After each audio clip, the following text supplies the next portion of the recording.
My friends, welcome. This is Climate Trace. It is a global emissions surveillance system, which uses AI to fuse data from satellites and other data sources in order to track factories, farms, vehicles, even burn piles, in near real time for every square kilometer on Earth. Co-founded by Al Gore, Climate Trace makes its data available to the public for free.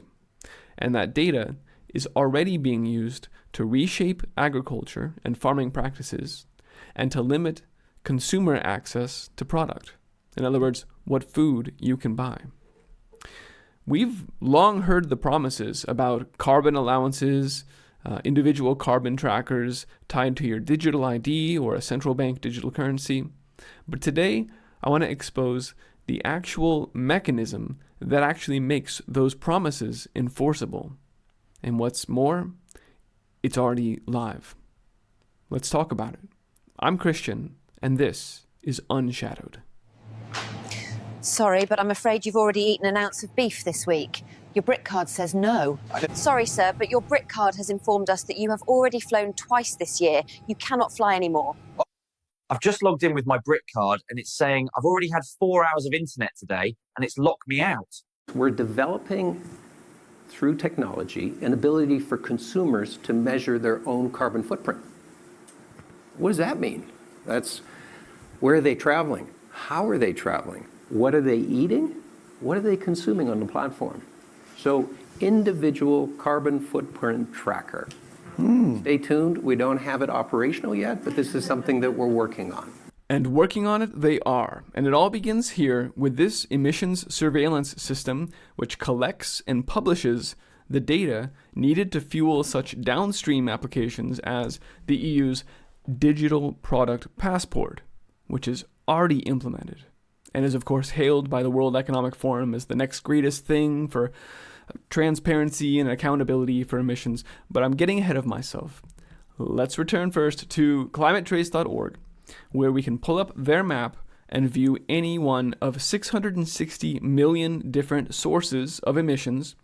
Even here in the middle of central Idaho, if you thought you could just move there and watch the world burn, I'm sorry to say, you, through your emissions, have already been detected there. This person has some cows there that are blamed for emitting methane, and so they're on the map. It's equally easy to find cattle operations just outside Moscow here. So I know Oceania has always been at war with Eurasia, but the agenda seems to be steamrolling forward on both sides of that equation. So take from that what you want. Climate Trace also has an API that lets you query it for any place on Earth and different date ranges. So it's not just on the map where that's interesting enough, you can click through, but the API means that governments can check in for enforcement purposes and banks can deny loans if you've applied an extra to farmers that apply too much fertilizer, or markets could, any number of enforcement mechanisms could use this data. And that's actually what's so brilliant and evil about this whole thing, is that because the surveillance and the data are free and open to use for anyone, the enforcement mechanisms can be distributed anywhere. The privacy implications alone of that map are insane, right? Imagine you're feeling a little bit chilly, and so you fire up the wood stove, and then later that day you get a notification that you've been fined $1,000 for burning wood on a day that's not cold enough to do that, according to your government. Or the farmer down the street decides he needs to use more fertilizer, and then later that day he finds out the buyer of his crops is no longer interested because now they're dirty. Now they have too high of a carbon rating and they can't sell them anymore. So that's the kind of enforcement that can be done on producers, or on homeowners or homesteaders or you, right? If you thought you were just going to go out back and do a quick burn pile with some brush. That is already being seen by the eye in the sky. The system is already picking up that activity. You may not be getting ticketed for it now or cited for it, but it's being logged, and it even could be used for enforcement or denying you a loan or whatever in the future. I want to quickly mention that on Climate Trace, you can see that they also are more than happy to offer free technical support to governments that are interested in using this data to implement emission reduction projects.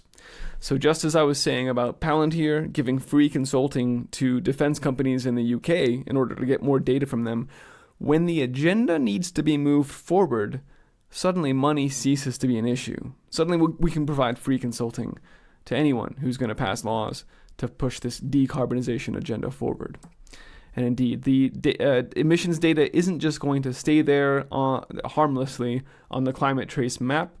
Because of the Scope 3 emissions regulations that are being increasingly adopted so far in EU and in California, this requires companies to obtain and then pass on to purchasers emissions data about their products. So this is how they're going to force that information to get into the supply chain. And then, as I mentioned, the digital product passports, which is, we're way beyond Orwellian at this point. The DPPs, as they say, are now in the EU already required, let me zoom in here, are already required for nearly all products sold in the EU. The initiative aims to enhance transparency and accountability, etc. When you read from KPMG Consulting, their implementation advice for how to follow the DPP, they straight up make it clear that the digital record is going to provide lifecycle data for material composition, what it's made of, but also the carbon footprint right there. So this is all out in the open, right? The Scope 3 regulations, the digital product passport, talking about accountability and transparency about the carbon footprint of products. And then that's going to flow right. Here's the California legislation, which is also advancing the Scope 3 emissions data requirements on products.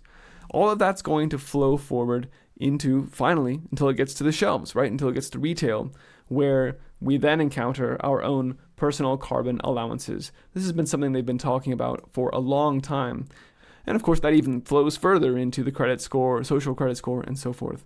So I think we better stop there and just say, this is that mechanism. I think it's pretty clear here. The architecture is in place. And again, it's brilliant because the data is all open and public, and no one can get mad about that. And no one can get mad about the enforcement because it's spread throughout the supply chain and throughout any number of actors. So there's no one evil company that people can go petition in front of or boycott. It's the whole system moving to implement this. There is one more thing I wanted to say, and that is farmers are very poorly positioned right now to be able to offer any sort of resistance to this whole agenda. I showed this article on Telegram recently. Outraged farmers are blaming ag monopolies as catastrophic collapse looms.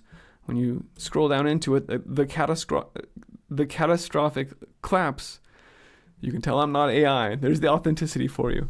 The catastrophic collapse looming that they're describing is, quote, this coming disaster, is that banks are forecasting farm bankruptcies at 25 to 40% this year alone. That's almost half, we'll say a quarter to a near half of the farms in the US going bankrupt in 2025. That is a complete collapse of agriculture, right? And it's a unbelievable number of bankruptcies in a single sector.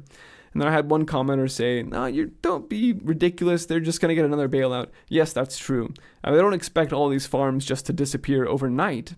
Quite the opposite. I expect them to be forced into complying with all of these new agendas, because we're already seeing that farming in the traditional sense is not just being labeled bad for the environment, right? You're going to get a bad carbon score, and then you're not going to be allowed to sell it. You're not going to get shelf space because people won't be able to afford your carbon-rich products. But farming at its core has been rendered economically unviable. And so farmers are now they're on life support, depending on subsidies, depending on the bailouts year after year. And of course, with any of those dollars from the governments, there are always strings attached. In this case, it will be taking part in whatever new carbon safe methods there are, like the new microbes from Bayer, which may very well also have embedded in them the surveillance microbes that we talked about in the last report. So this ties into a whole bunch of things, and I think we'll stop there before I get even deeper. I'd like to hear what you think about the eye in the sky that is already watching everything you do. For every square kilometer on Earth, for every building in the cities, they have emissions data coming off of them. That means that if there's a factory somewhere and they want to try an experiment and maybe switch up their process a bit, they can't do it because it'll trigger alarms and they'll have to pay fines, or they'll get docked on their credit score, their carbon credit scores, and they will no longer be able to sell. This is a death knell for innovation and certainly for freedom and privacy. But what do you think? So now we've seen the enforcement mechanism. Climate Trace collects the data. Scope 3 regulations push it onto the supply chain. The digital product passports track it through to the retail shelves where our personal carbon allowances ration our purchases. This is ESG for crops, it's rationing for consumers, and it's already live and broadcasting your data right now. Folks, if this message matters to you, and if you believe independent voices should still be heard, please help me keep this broadcast running. You can subscribe over on Substack via unshadowed.org, or support on Patreon, or just share the word while we still can. Thanks for watching.